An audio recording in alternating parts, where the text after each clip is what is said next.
Hello दोस्तों, स्वागत करता हूँ यूट्यूब चैनल में। दोस्तों, आज आपको अपन इस वीडियो में यूपी SSSC पेट 2026 से उपहार बैच हिस्ट्री से संबंधित जो काफ़ी महत्वपूर्ण प्रश्न है। दोस्तों, ये परीक्षा दृष्टि से काफ़ी इंपॉर्टेंट है। गाइस, अगर आप वीडियो नए हो तो वीडियो लाइक कर दीजिए, चैनल सब्सक्राइब कर दीजिए।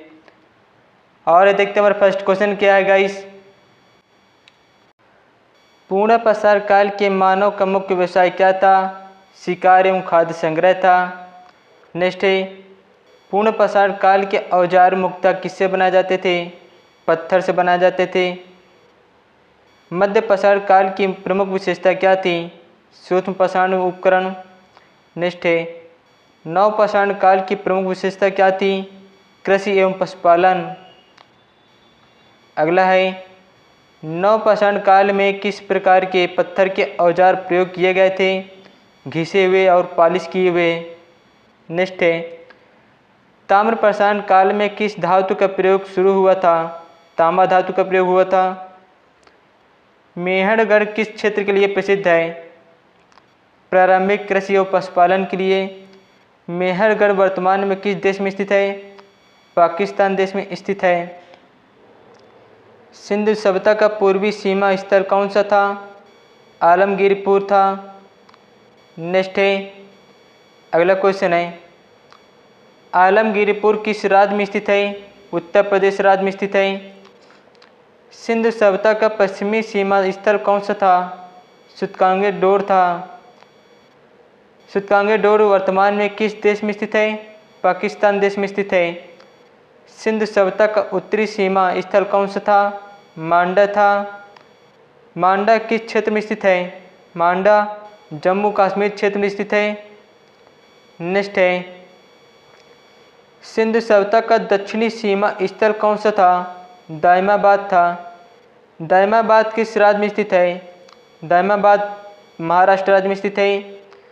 हड़प्पा सभ्यता में मातृ देवी की मूर्तियाँ किससे संबंधित मानी जाती हैं? उर्वरता और पूजा से। हड़प्पा सभ्यता में वृक्ष पूजा के प्रमाण किससे मिलते हैं? पीपल की आकृतियों से। हड़प्पा सभ्यता में किस पशु की पूजा के प्रमाण मिलते हैं? बैल के। नेक्स्ट है, सिंधु सभ्यता में शवों को सामान्यतः किस प्रकार दफनाया जाता है? उत्तर से दक्षिण दिशा में। ऋग्वेद में पुरंदर किस देवता की उपाधि है? इंद्र। वैदिक काल में सोम का क्या था? वैदिक काल में सोम का क्या था? एक पवित्र पेय एवं देवता। नेक्स्ट है, वैदिक काल में यज्ञ का मुख्य उद्देश्य क्या था? देवताओं को प्रसन्न करना। ऋग्वेद में अग्नि को किस रूप में माना जाता है गया? देवताओं और मनुष्यों के बीच दूत। नेक्स्ट है, अगला क्वेश्चन है, ऋग्वेद में उषा किसकी देवी थी? ऋग्वेद में उषा प्रभात की देवी थी। नेक्स्ट है, वैदिक काल में सभा में मुख्यतः कौन सा भाग लेते हैं थे? वशिष्ठ और विशिष्ट लोग। वैदिक काल में समिति किस प्रकार की संस्था थी? जन सामान्य की सभा संस्था थी। महाजनपद काल में मगध की पहली राजधानी क्या थी? राजगृह। मगध की राजधानी पाटलिपुत्र किस शासक ने बसाई? उदयन ने बसाई थी। नेक्स्ट है, अगला क्वेश्चन है, अवंती का प्रसिद्ध शासक कौन था? अवंती का प्रसिद्ध शासक प्रद्योत था। बौद्ध धर्म का पवित्र ग्रंथ त्रिपिटक कितने भागों में विभाजित है?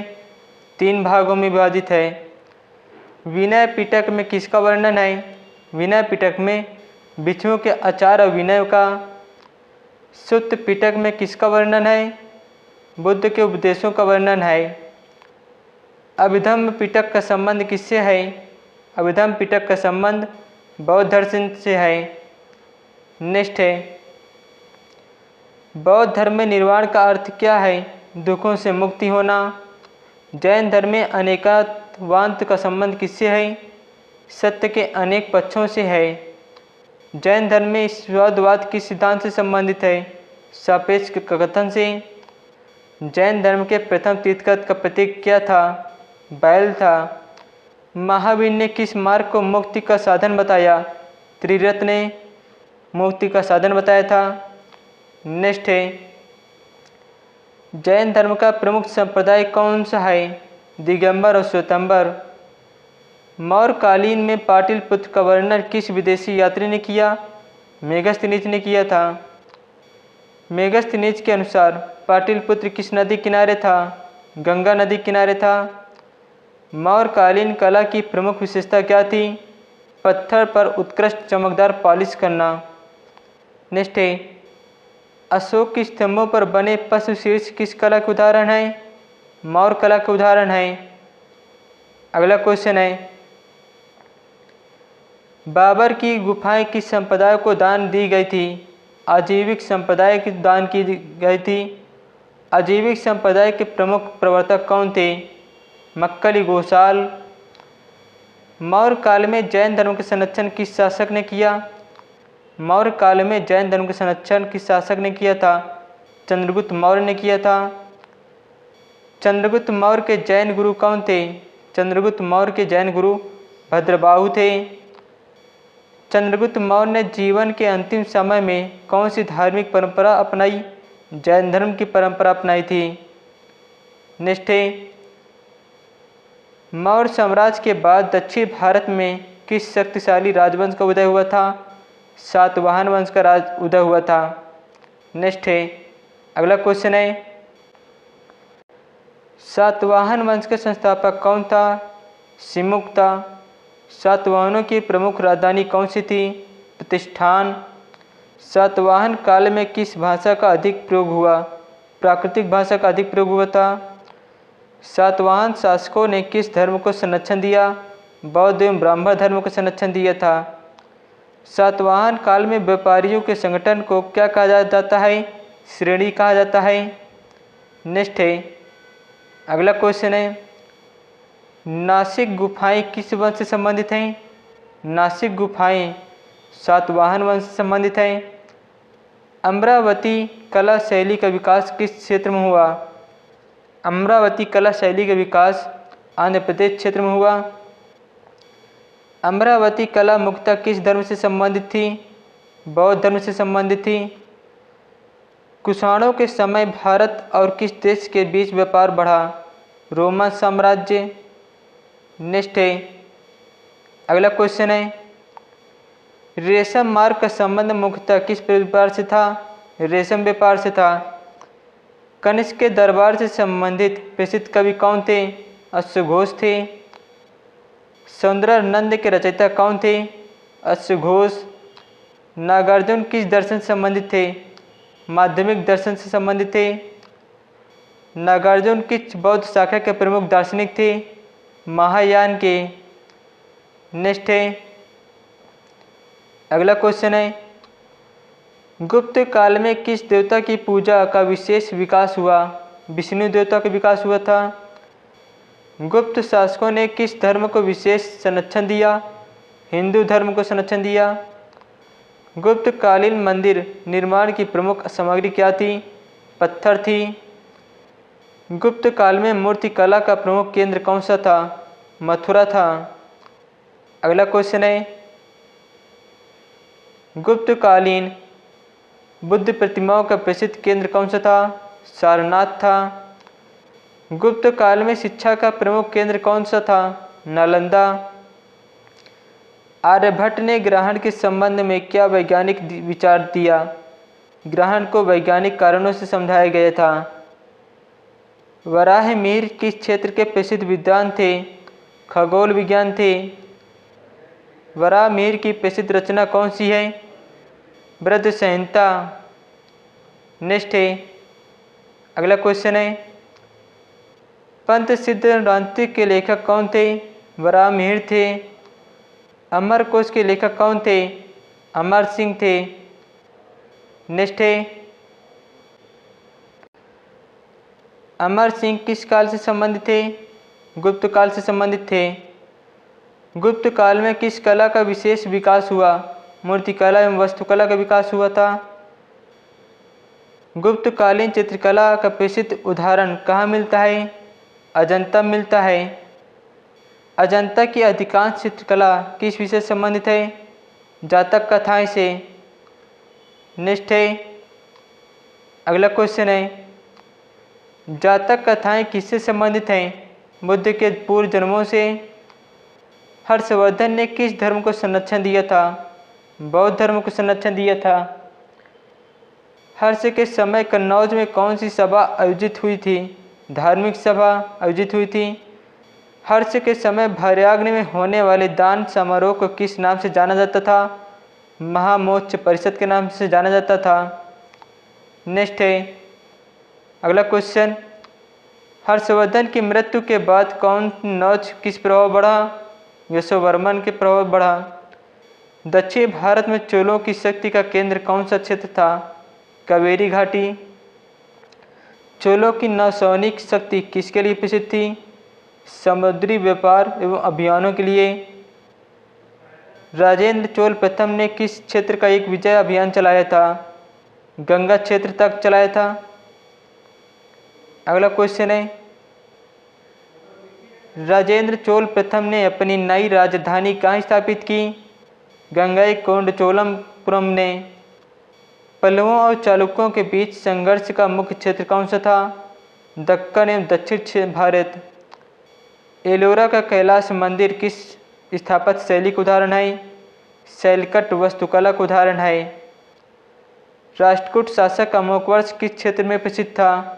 साहित्य एवं संस्कृत क्षेत्र में प्रसिद्ध था।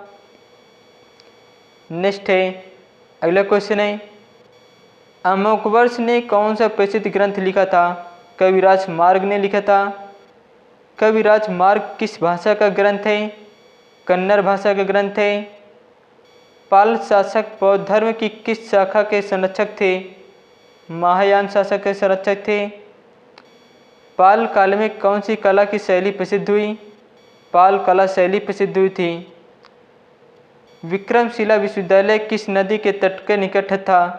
गंगा नदी के तट पर निकट था। नेक्स्ट है अगला क्वेश्चन है, प्राचीन भारत में गणराज्य का प्रमुख उदाहरण कौन सा था? वज्र संघ था। वज्र संघ में प्रमुख गण कौन सा था? लिच्छवी। प्राचीन भारत में गण और संघ किस प्रकार की राजनीतिक व्यवस्था को दर्शाती थी? गणतंत्रांतरिक व्यवस्था को दर्शाती थी। प्राचीन भारत के इतिहास के प्रमुख पुरातात्विक संस्था के अभिलेख सिक्के को स्मारक। नेक्स्ट दोस्तों, सिंधु सभ्यता में मकानों के दरवाजे समानतः किस ओर खुलते थे? गलियों की ओर खुलते थे। हड़प्पा सभ्यता में माप तौल की इकाइयाँ कैसी थी? मानकीकृत थी। हड़प्पा सभ्यता में किस खेल के प्रमाण मिले हैं?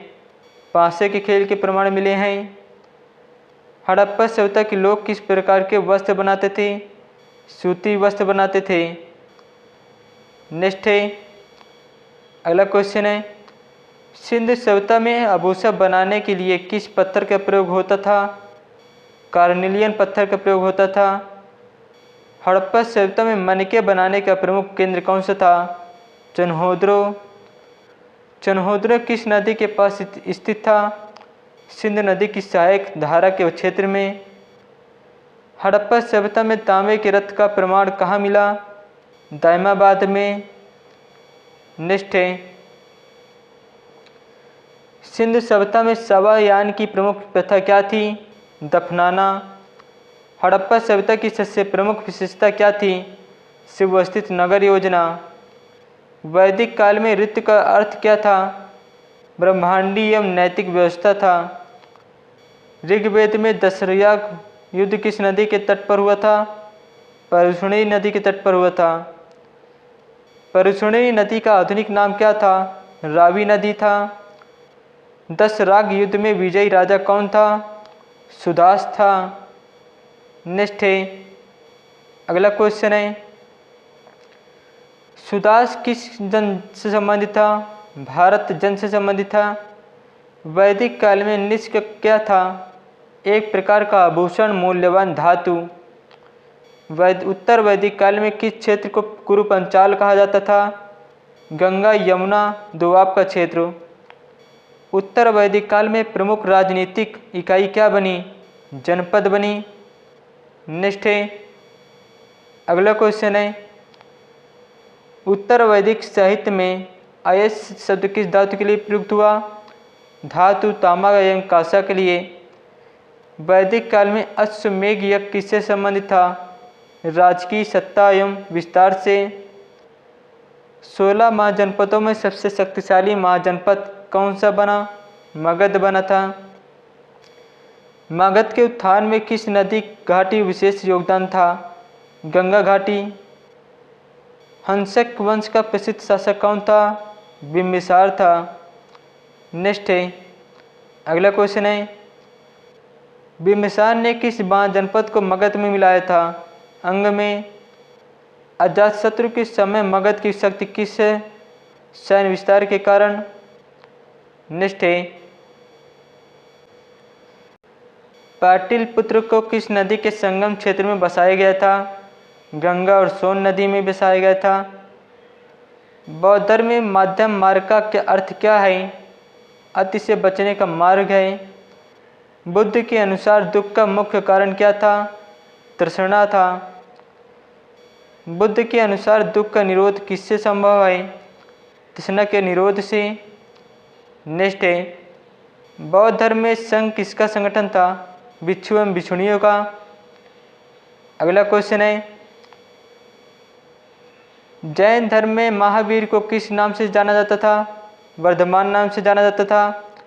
जैन धर्म में केवल ज्ञान का अर्थ है पूर्ण ज्ञान। जैन धर्म के 23वें तीर्थंकर कौन थे? पार्श्वनाथ थे। पार्श्वनाथ ने कितने प्रमुख व्रतों का उपदेश दिया था? 4। नेक्स्ट है, अगला क्वेश्चन है, महावीर ने पार्श्वनाथ के 4 व्रतों में कौन सा व्रत जोड़ा था? ब्रह्मचर्य जोड़ा था। जैन धर्म में अहिंसा का अर्थ क्या है? जीवों को नष्ट न पहुंचाना। जैन धर्म का प्रमुख प्रतीक क्या माना जाता है? हाथ की हथेली पर अहिंसा चिन्ह। जैन धर्म के श्वेतांबर साधु किस रंग के वस्त्र पहनते थे? श्वेत वस्त्र पहनते थे।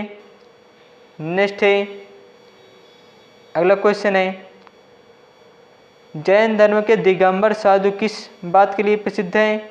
वस्त्र त्याग की परंपरा के लिए। जैन धर्म की प्रमुख परिषदों में से कहाँ हुई थी? पाटलिपुत्र। मौर्य काल में अर्थशास्त्र किस विषय के लिए जानकारी देता है? राज्य प्रशासन एवं अर्थव्यवस्था। कौटिल्य का दूसरा नाम क्या था? विष्णुगुप्त था। नेक्स्ट है, अगला क्वेश्चन है, मौर्य साम्राज्य में प्रांतों का प्रशासन किसके द्वारा किया जाता था? राजकुमारों द्वारा। मौर्य काल में सेना का सर्वोच्च अधिकारी कौन था? सेनापति था। मौर्य काल में कर वसूलने वाले प्रमुख अधिकारी को क्या कहा जाता है? समाहर्ता कहा जाता है। मौर्य काल में राजकीय कोष का अधिकारी कौन था? सन्निधाता था। नेक्स्ट है, अशोक ने किस युद्ध के बाद अहिंसा की नीति से दूसरी बनाई? कलिंग युद्ध के बाद। अशोक के थंब में किस प्रकार विशेष जोर दिया गया था? सहिष्णुता एवं नैतिक आचरण। अशोक ने मनुष्यों के साथ साथ किसके कल्याण, पशुओं के कल्याण पर किया था? अशोक के अभिलेख भारतीय इतिहास के लिए क्यों महत्वपूर्ण है? क्योंकि वे समकालीन शासन और धारा की जानकारी देते थे। दोस्तों, अगर आपको वीडियो अच्छा लगे तो वीडियो लाइक करना, चैनल सब्सक्राइब करना। धन्यवाद।